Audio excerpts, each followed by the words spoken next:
Bonjour à tous et bienvenue sur cette nouvelle vidéo. Dans cette vidéo, on va parler du reportage de France 5 sur le sans-alcool et la montée en puissance du sans-alcool en France. Comme tu le sais, on est au mois de janvier et au mois de janvier, il y a un nouveau phénomène qui s'est mis en place, qui vient de Grande-Bretagne, qui a été importé de Grande-Bretagne depuis 10 ans. Ça s'appelle le Dry January. Le Dry January, c'est quoi? C'est essayer de limiter ta consommation d'alcool ou de ne pas boire d'alcool pendant tout le mois de janvier. France 5 a décidé de faire un reportage sur la montée en puissance de ce phénomène de mode qui est de ne plus boire d'alcool. Ça s'appelle le no-low. Le no-low, c'est quoi? C'est no/low alcool, donc pas d'alcool ou peu d'alcool. Donc le reportage de France 5 s'appelait La vie sans alcool est-elle plus folle? Voilà, pour reprendre un petit peu des slogans des grandes marques qui étaient pionniers dans le sans-alcool, pour ne pas les nommer, et ils ont repris ce titre-là pour leur documentaire. Donc déjà, je trouve que le titre est plutôt sympa. On constate qu'il y a une montée en puissance de ce phénomène qu'on appelle le phénomène no-low, comme je viens de t'expliquer, qui est concomitant avec le Dry January. Et donc finalement, on a un mois où les gens ne consomment plus d'alcool et il y a un phénomène de fond qui se crée, qui s'appelle le no-low. Et donc il y a plein d'industriels et de vendeurs de boissons alcoolisées qui se sont mis à développer plein de gammes de sans-alcool parce qu'ils se sont rendus compte qu'il y avait une tendance à ne plus consommer d'alcool. Et plutôt que de perdre leur bille, ils ont essayé de se réinventer, ils sont en train en fait de créer un nouveau marché du sans-alcool. Là où il y avait peut-être pas la demande actuelle, il y a pas si longtemps que ça, actuellement, ils sont en train de structurer une sorte de marché pour inciter les gens à ne plus consommer d'alcool. Donc, comme tu peux le voir, c'est encore et toujours finalement du business. C'est-à-dire qu'en fait, on va essayer de te vendre des boissons sans alcool à la place de boissons avec alcool. Moi, la question que je pourrais te poser par rapport à ça, c'est tout simplement si tu as décidé d'arrêter de boire de l'alcool, si tu as décidé de diminuer ta consommation, peut-être que tu n'es pas obligé de répondre à un nouveau marché qui est en train d'émerger, que ça peut être une solution pour certains moments, que ça peut t'aider ou ça peut être quelque chose de sympa à consommer, mais on peut aussi se poser la question de savoir qui on est vraiment et qu'est-ce qu'on a vraiment envie. Est-ce qu'on a vraiment envie de consommer quelque chose qu'on nous donne prêt à consommer ou est-ce qu'on a vraiment envie de choisir ce qu'on a envie de consommer et du coup, plutôt consommer des boissons qui sont véritablement saines. Et donc là, c'est là où on reparlera un petit peu des boissons sans alcool un peu plus tard dans la vidéo. C'est-à-dire que les boissons qu'ils proposent, c'est des boissons qui sont quand même assez élaborées, qui sont assez raffinées et elles ont quand même pas mal de défauts en général. Donc je vais te résumer un petit peu le reportage de France 5, donc il parle de la consommation de l'alcool en France, il nous explique que la France est un pays où la culture de l'alcool fait presque partie du patrimoine français et que du coup on aurait du mal à s'en passer par rapport à notre culture. Dans les institutions, il y a plein d'événements aussi où l'alcool est valorisé de manière inconsciente ou de manière consciente d'ailleurs, mais ça fait un peu partie du patrimoine français. Donc essayer de toucher à ça, c'est un peu comme toucher à l'Arc de Triomphe ou à notre chère Tour Eiffel. Et c'est compliqué apparemment en France, mais il y a cette tendance de fond qui émerge, et notamment chez les jeunes générations. Donc les anciennes générations continuent par exemple de consommer de l'alcool de manière quasiment quotidienne, mais les nouvelles générations, elles ont un rapport complètement différent à l'alcool, et ils n'ont plus par exemple leur verre de vin qui trône sur la table à chaque repas. Ils ont également présenté des nouveaux métiers qui sont tendance et qui vont très certainement prendre de plus en plus d'importance dans les années à venir. Alors par exemple, il y avait un métier que je connaissais absolument pas, ça s'appelle le sommelier. C'est la version sans alcool du sommelier. Et c'est une personne qui va te conseiller pour accorder une boisson sans alcool avec des mets dans des restaurants haut de gamme.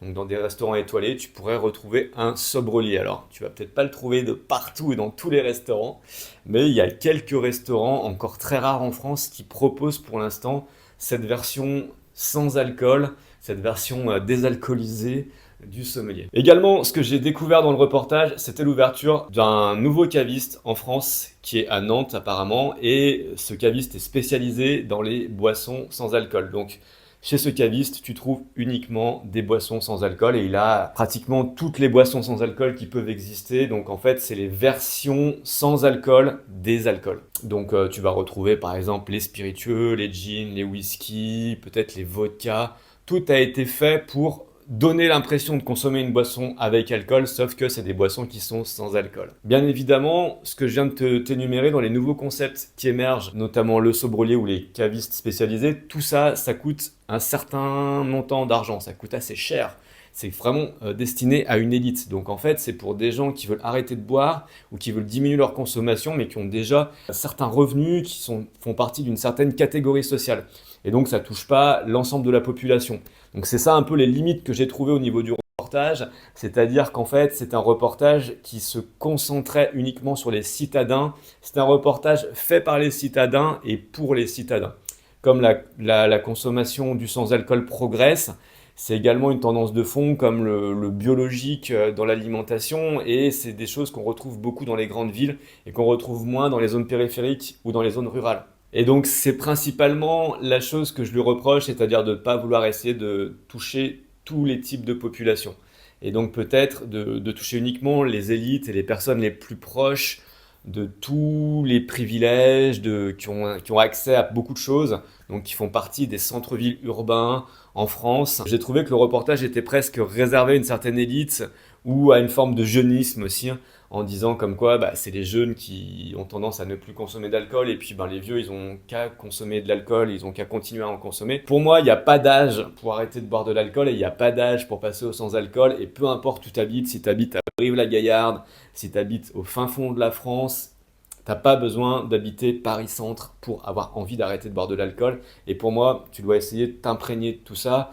Et peut-être que c'est d'ailleurs plus compliqué encore pour les zones rurales, finalement. Parce que le reportage pourrait presque tomber dans la facilité. Parce que finalement, c'est peut-être plus tendance de ne pas boire de l'alcool dans une grande ville. Peut-être que dans un milieu rural, c'est peut-être plus compliqué de résister à la pression sociale, au conditionnement social qu'on peut avoir par rapport à l'alcool. L'autre chose aussi que j'ai trouvé assez intéressant dans le reportage, c'était sur l'explication du fait que ces fameuses boissons sans alcool sont en fait des boissons qui ne sont pas forcément très saines. C'est-à-dire qu'on va nous vendre des boissons édulcorées, des boissons qui ne contiennent pas d'alcool, mais quand tu commences à regarder un petit peu dans le détail, ça peut être des boissons qui ont beaucoup de sucre et aussi qui ont des arômes artificiels que tu ne trouves peut-être pas dans les boissons alcoolisées, comme par exemple le vin, ou par exemple les arômes sont interdits, je crois bien, dans le vin.